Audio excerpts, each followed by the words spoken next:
तो ये कहानी है रवि की, जो अपनी दादी के गुजर जाने के बाद सालों बाद अपने पुश्तैनी गांव लौटता है। सोचिए, एक ऐसा घर जो सालों से वीरान पड़ा हो, दीवारों पर सीलन और हवा में एक अजीब सी ठंडी अनजानी सी महक।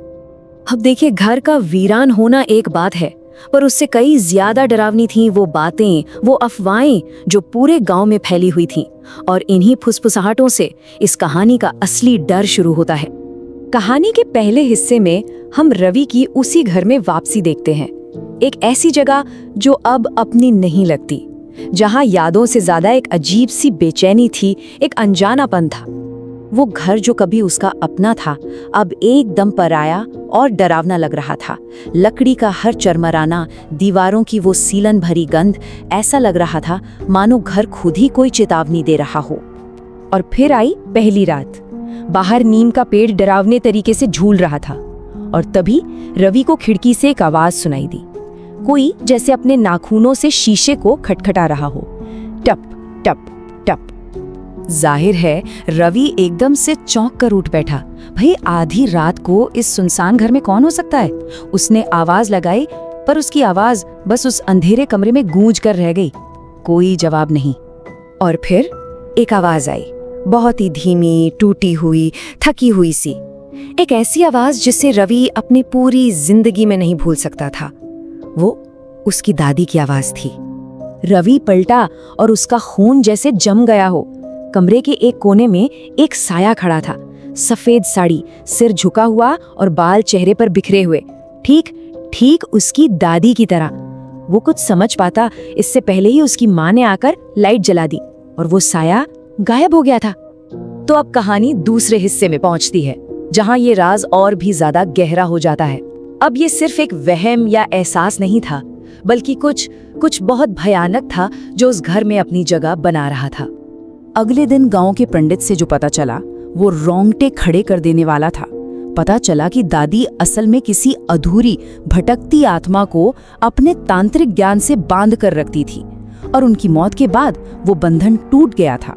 अब वो आत्मा आजाद थी, और इस बात के सबूत अब घर में हर तरफ नजर आने लगे थे। कभी मिट्टी के बर्तन अपने आप खिसक जाते, तो कभी दीवारों पर अचानक उंगलियों के निशान उभर आते, और रात में दूर से किसी औरत के रोने की आवाजें आती। ये सब साफ इशारा था कि वो उस घर में अकेले नहीं थे। उस रात रवि ने हिम्मत जुटाई और आंगन की तरफ गया, और वहां ठीक बीच में, उसी चारपाई पर जिस पर दादी ने आखिरी सांस ली थी, कोई बैठा था। पीठ रवि की तरफ थी, वही झुर्रियों वाले पैर, और हाथों में वही पुरानी चूड़ियां। रवि के मुंह से निकला दादी, और वो साया धीरे धीरे उसकी तरफ मुड़ा। पर सामने जो चेहरा था वो किसी बुरे सपने से भी ज्यादा भयानक था। पूरा का पूरा काला, और आंखों की जगह बस दो आग के दहकते हुए गड्ढे।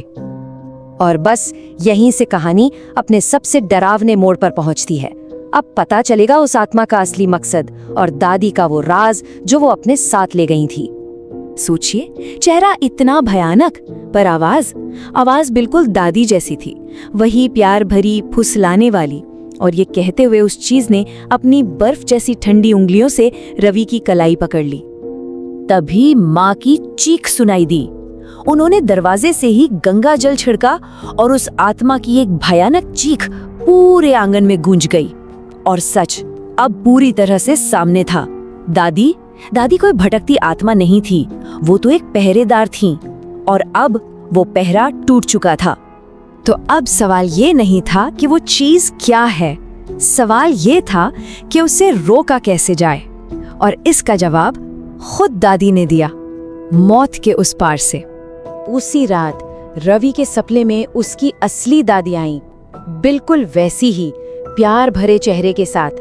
और उन्होंने ही उसे चेतावनी दी और उस दुष्ट आत्मा को खत्म करने का रास्ता भी बताया। ये एक लड़ाई थी जो सूरज उगने से पहले हर हाल में जीतनी थी। दादी ने जैसा बताया था, उन्हें वो तांत्रिक बक्सा मिल गया, और उसके अंदर वो सब कुछ था जिसकी जरूरत थी। एक लाल धागा, एक चांदी की कील, और एक पुरानी किताब जिसमें मंत्र लिखे थे। अब बस हिम्मत दिखानी थी। जैसी ही माँ ने मंत्र पढ़ने शुरू किए, वो आत्मा और भी ज्यादा भयानक रूप लेकर सामने आ गई। वो एक जोरदार चीख के साथ रवि पर झपटी और ठीक उसी पल रवि ने आंखें बंद करके पूरी ताकत से वो चांदी की कील उसके पैर में गाड़ दी। एक जोरदार धमाका हुआ और सब कुछ धुएं से भर गया। अगली सुबह घर में एक अजीब सी शांति थी। रवि और माँ को लगा कि चलो बुरा सपना खत्म हुआ, सब कुछ ठीक हो गया है, पर वो गलत थे। सुबह की वो शांति असल में एक धोखा थी। उन्हें लगा कि अब वो महफूज हैं, कि खतरा टल गया है। क्योंकि कहानी इतनी आसानी से कहाँ खत्म होती है। उसी रात जब रवि सोने के लिए अपने कमरे में गया तो कोने में जो चीज थी उसे देखकर उसकी सांसें अटक गईं। वही चारपाई जिसे उन्होंने खुद जलाकर राख कर दिया था, वो वापस आ चुकी थी।